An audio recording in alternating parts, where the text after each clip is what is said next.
চলছে আর খুতবা চলার সময় কোনো ব্যক্তি যদি অমনোযোগী থাকলো, কথা শুনলো না, খুতবা বুঝলো না, খুতবা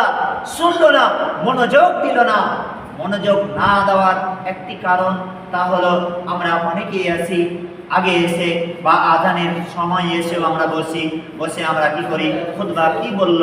ইমাম সাহেব কি খুতবা দিল, সেই বিষয়ে আমাদের ভাবনা, সেই বিষয়ে আমাদের চিন্তা, সেই বিষয়ে আমাদের গবেষণা নেই, ভাবি না, বুঝি না, শুনি না, এসেই আমরা কি করলাম, এক পা উঠিয়ে একটা হাত গালে লাগিয়ে দিয়ে আমরা ঘুমাতে শুরু করলাম। আল্লাহ রাসূল সাল্লাল্লাহু আলাইহি সাল্লাম ঘুমাকে নিষেধ করেছেন, যে জায়গাতে বসে ঘুমাছে সেই জায়গা কি করে একটু সরে বসো, এবং ইমাম খুতবা দিচ্ছে সেই খুতবাকে মনোযোগ সহকারে শোনো। আপনার উচিত যে